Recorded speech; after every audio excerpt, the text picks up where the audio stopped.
በማቴዎስ ወንጌል ምዕራፍ 10 ቁጥር 27 ላይ በጨለማ የምነግራችሁን በብርሃን በጆሮም የምትሰሙትን በሰገነት ላይ ስበኩ አለ።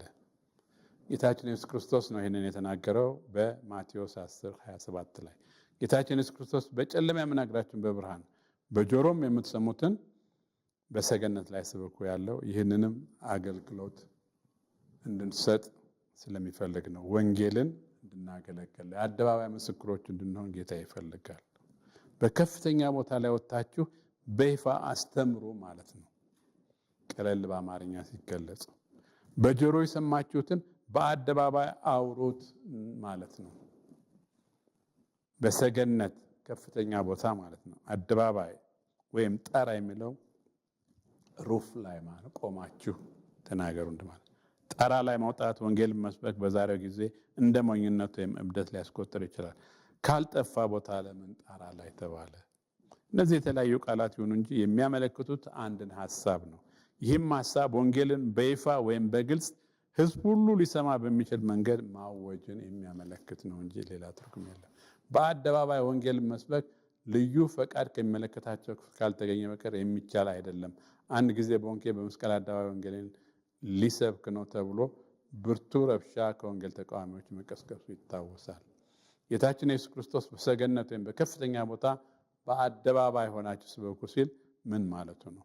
እውን በእነዚህ ቦታ ካልሆነ በቀር የወንጌል ክብር ይቀንሳል ወይም መሰበክ የለበትም ማለት ነው?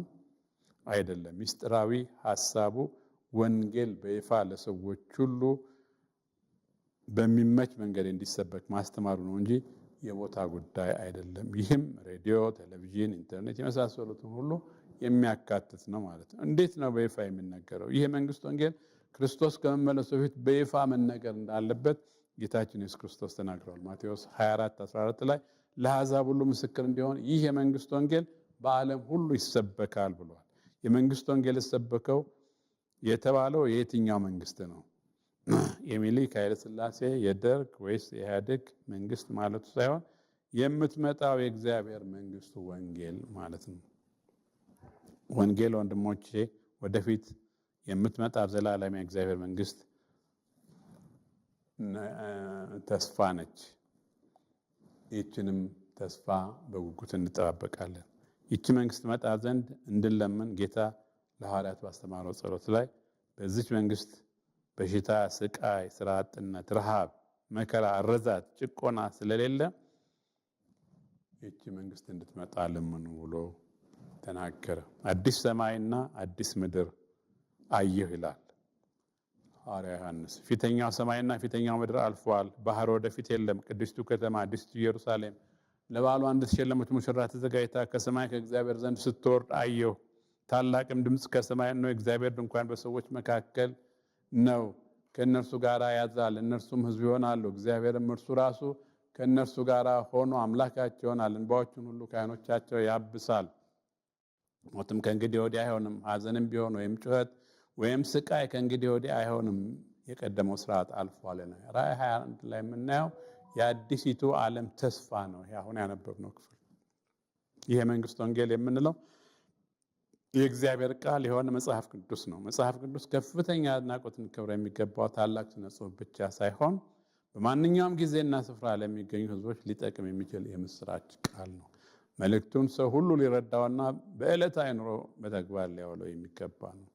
ቅዱሳት መጽሐፍት ባለቤት ራሱ እግዚአብሔር ነው። እግዚአብሔር ለመለኮታዊ ዓላማው እንዲጠቀምበት በጸሎትና በጥንቃቄ ልንሰማ ወይንም ልናደምጠው ይችላል። እግዚአብሔር ዛሬ አንድ ትልቅ ስጦታ ስጠን ብንለው የሚሰጠን መጽሐፍ ቅዱስ ነው። ስለዚህ የመጽሐፍ ቅዱስ የማይገኝበት ጊዜ ስላለ በአሁን በህይወት ባለንበት በሚመች ማንበብ በምንችልበት መስማት በምንችልበት ጊዜ ሁሉ ቃሉን ልናነብ ይገባል። ይህ የከበረ ቃል ወይም የወንጌል መልእክት በማስተላለፍ መላው ዓለም እንዲሰማው በተለያየ መንገድ እውቀታቸውን፣ ጊዜያቸውን፣ ገንዘባቸውን የሚለግሱ ቅዱሳን አሉ።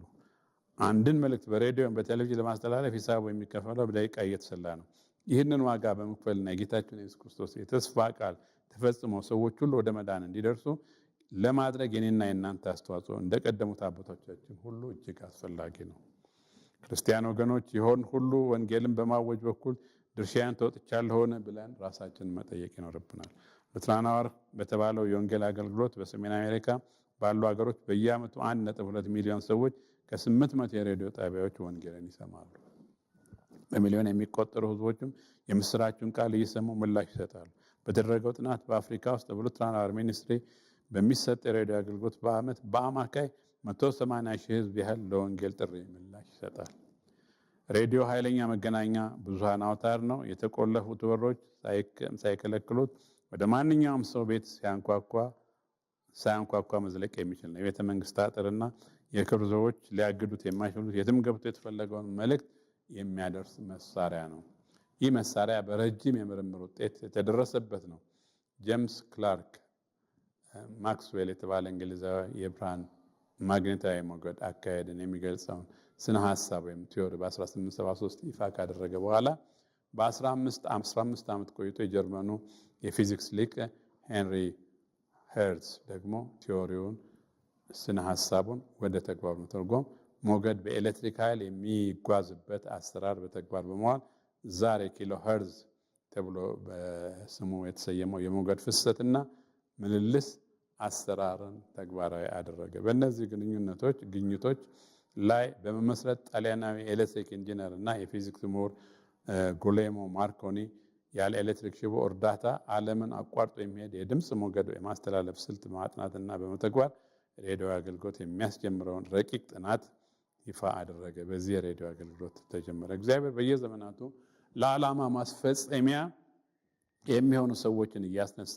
ነው። አሁን ባለንበት ዘመን ጭምር ወንጌል በሬዲዮ ይነገራል። እንዳይነገር ከተከለከለባቸው ጥቂት ሀገሮች በቀር መላው ዓለም በዚህ ዘመናዊ አውታር ወንጌልን እየሰማ ነው። ጌታችን ኢየሱስ ክርስቶስ በጨለማ የምትሰሙትን በብርሃን በጆሮ የሰማችሁትን በሰገነት ወይም በአደባባይ ስበኩ ካለው ቃል በሙሉ ዓለም በዋነኛነት ወንጌል የሚሰበከው በሬዲዮና በቴሌቪዥን አገልግሎት ነው። በኢትዮጵያ ወንጌላዊት ቤተክርስቲያን መካነ ኢየሱስ የምስራች ድምፅ መገናኛ አገልግሎት ለብዙ አስርተ ዓመታት ቀደም ሲል ከሀገር ውስጥ በአሁኑ ዘመን ደግሞ ከደቡብ አፍሪካ አማካይነት የወንጌል መልእክቶች ይተላለፋሉ። በብርሃን መገናኛ ብዙሃን ክርስቲያን አገልግሎት የወንጌል የሬዲዮ አገልግሎት ከደቡብ አፍሪካ ከሚገኝ ሬዲዮ ጣቢያ በሾርት ዌቭ በአጭር መልእክት ይተላለፋል። ይህም የጌታችን የኢየሱስ ክርስቶስ የአደባባይ ወይም የሰገነት ስብከት መመሪያ አካል ነው። አሁን ደግሞ ጊዜው ፈቅዶልን በተለያዩ አውታሮች እየተጠቀምን በእንደዚህ አይነት አገልግሎት ወንጌልን እናስተላልፋለን። ይህ ከእግዚአብሔር የተሰጠን ጸጋ ነው። በመገናኛ ብዙሃን ወንጌልን ማወጅ የተገባ ነው። ለዚህም አገልግሎት ድጋፍና አገልግሎት ልንሰጥ ይገባል ማለት ነው። እግዚአብሔር ከዚህ አገልግሎት ህዝባችን የበለጠ ጠቃሚ የሚሆንበት መንገድ እንዲያመቻችልን እየለመን ለእግዚአብሔር መንግስት መምጣት መፍጠን የወንጌል በሬዲዮ ወይም በቴሌቪዥን መሰበክ ያለው ጠቀሜታና ድርሻ በተለይ በክርስቲያን ህብረተሰብና በመንግስት አካላት ታውቆ ድጋፍ እንዲደረግበት ጸሎታችን። ዋነኛው የወንጌል መልእክት ሰዎች ሁሉ እውነትን ወደ ማወቅ እንዲደርሱ ድነትን እንዲያገኙ ማለት ነው። ጌታችን ኢየሱስ ክርስቶስ እኔ እውነትና መንገድ ሕይወትም ነኝ ከማለቱም በላይ እናንተ ደካሞች ሸክማቸው የከበደ ሁሉ ወደ እኔ ኑ እኔም አሳርፋችኋለሁ ብሏል በዮሐንስ በማቴዎስ 11:28 ላይ። የአእምሮ ሰላም፣ የመንፈስ ረፍት ከጭንቀት ከመከራ ነገ ነፃ የሆነ ሕይወት ታገኙ ዘንድ ጌታችን ኢየሱስ ክርስቶስ ወደ ፍቅሩ መንግስት ይስባችሁ ዘንድ ጸሎታችን ነው። ቅዱስ አባት ሆይ በጌታችን በኢየሱስ ክርስቶስ ለዓለም ስላደረግከው ማዳን እናመሰግናለን። እውነተኛ የወንጌል ብርሃን ለሰዎች ሁሉ ይበራላቸው ዘንድ ፈቃድህ የሆነ አምላክ ነህና በዚህ በሬዲዮ መሳሪያነት ወይንም በቴሌቪዥን መሳሪያነት የሚሰበከው የወንጌል ብርሃን ሰዎች ሁሉ እንዲቀበሉ እንድትረዳቸው እንለምናለን። ለዚህም አገልግሎት ጊዜያቸውን፣ ጉልበታቸውን፣ እውቀታቸውን፣ ገንዘባቸውን የሚለግሱትን ሁሉ ባርካቸው፣ ዋጋቸው በሰማይ መዝግብላቸው፣ አኑርላቸው። ይህንንም በኢየሱስ ክርስቶስ ስም እንለምንሃለን። አሜን። ልጄ ሆይ ይላል፣ ልጄ ሆይ ኃጢአተኞች ቢያባብሉህ እሺ አትበል። ደም ለማፍሰስ ከኛ ጋር ና ቢሉህ ለንጹሐን ወጥመድ አትሸምቅ። መልካሙን ሀብት ሁሉ እናገኛለን፣ ከምርኮ ቤታችን እንሞላለን። ስለዚህ ከኛ ጋር ና ቢሉህ ከእነርሱ ጋር በመንገድ አትሄድ ይላል መጽሐፈ ምሳሌ ምዕራፍ 1:10-11። ወንጌል እንግዲህ ከእንደዚህ አይነት ጎዳና ይጠብቀናል። ከጎዳናቸውን እግርን ፈቀቅ አድርግ እያለ ከክፉዎች ሰዎች መንገድ እንድንርቅ ወንጌል ያደርገናል ማለት። እግዚአብሔር በየዘመኑ በተለያየ መንገድ ህዝቡን ይናገራል። በብሉይ ኪዳን ዘመን በሙሴ ህግና መምህራን፣ በካህናት፣ በነቢያት፣ በጠቢባን ምክር ይናገር ነበር። በአዲስ ኪዳን በሐዋርያት፣ በወንጌላውያን፣ በካህናት እየተጠቀመ ይናገራል። በመጽሐፍ ምሳሌ የምናገኛቸው የጥበብ ቃላቶች በዕለት ኑሮ የሚደረገውን ሂደት የሚያሳዩ ሁሉም አይነት የህብረተሰብ ክፍል የሚተዳደርባቸው የጥበብ ቃሎች ናቸው። መጽሐፈ መክብብ፣ መጽሐፈ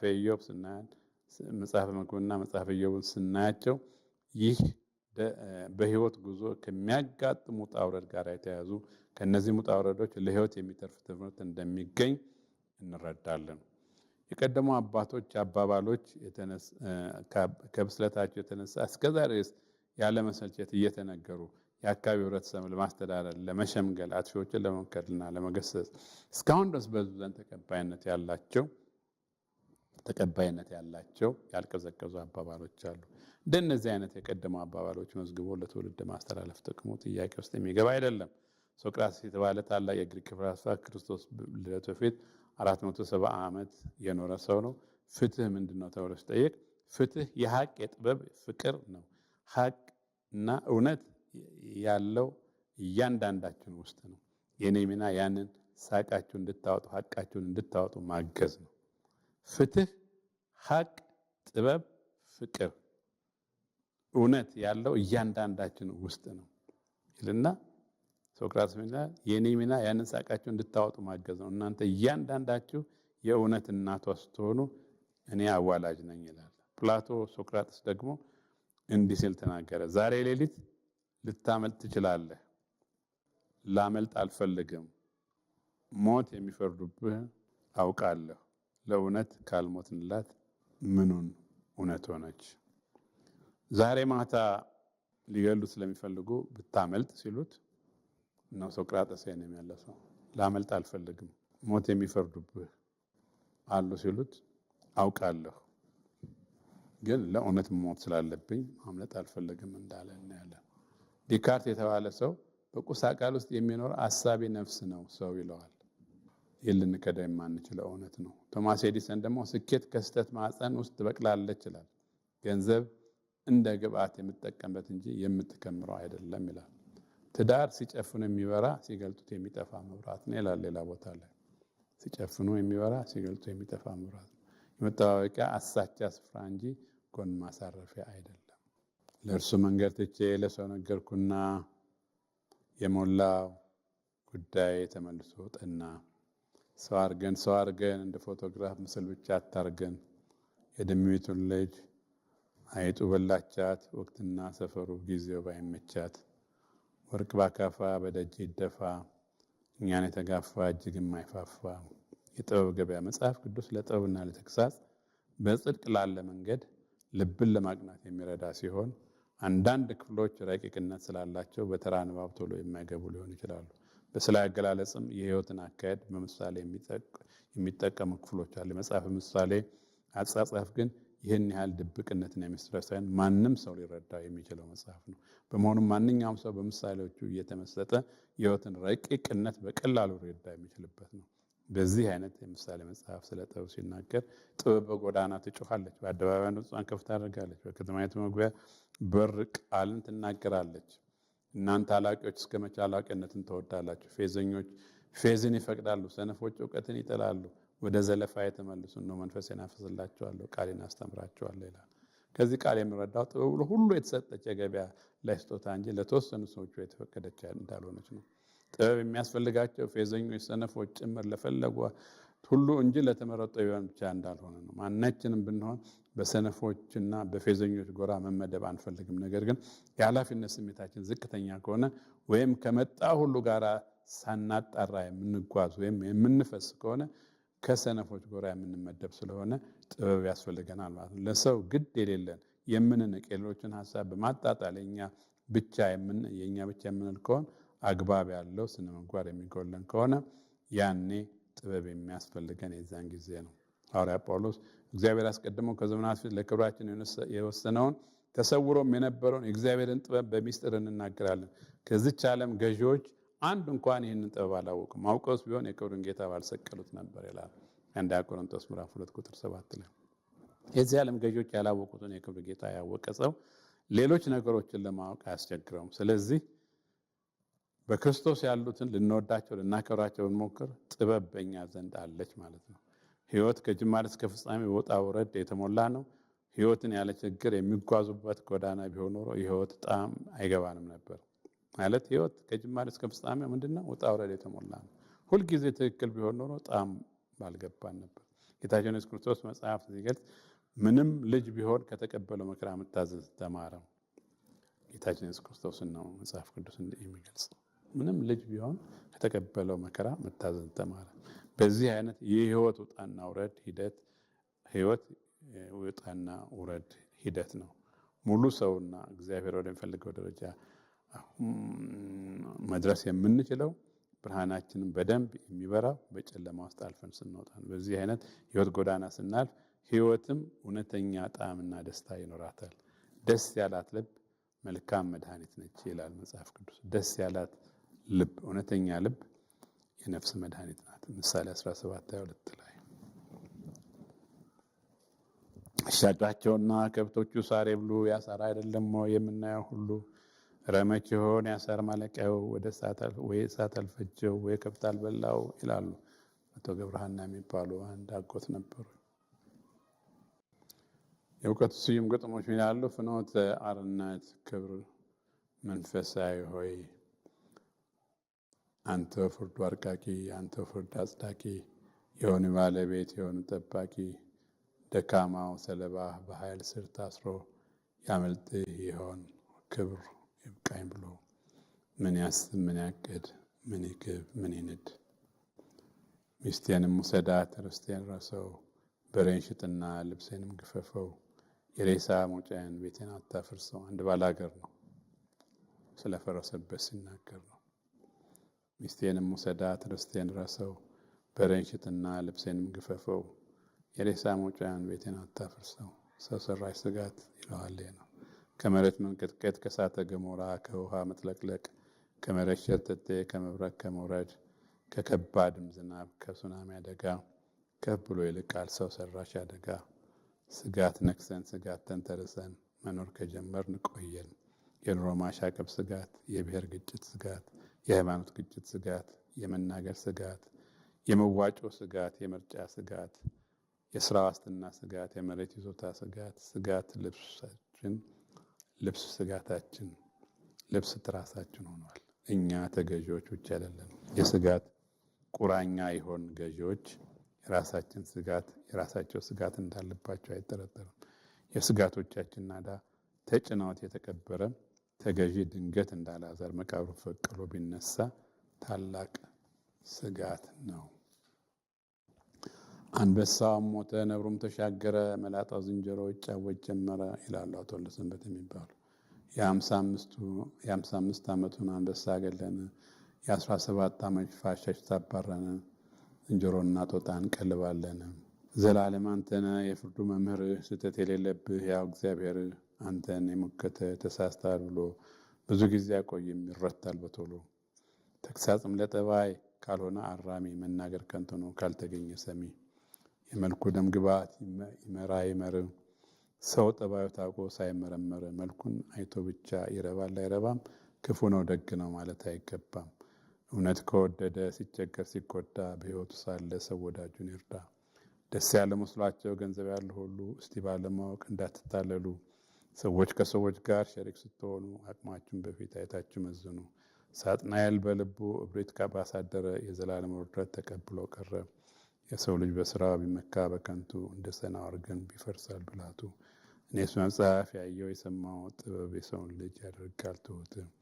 አወይ በመምህር ላይ ያለበት አባዜ የተማሪ አስተዋይ በጠየቀው ጊዜ ምንኛ ደግ ነው ነገር አውቆ መተው። ራሴን ተወና ልቤን አሽበተው። መርዝም መድኃኒት ነው ሲሆን በጠብታ ለክፉም ለደጉም አለው ቦታ ቦታ። መምህር አለማየሁ በጣም ሀብታም ናቸው። ድሃዩ እንደሆነ ሰውም አይመስላቸው። አሸር ባሸር በልቶ ሆዴን ከማለት ጦም ውሎ ጦም አድሮ መልካም መሸመት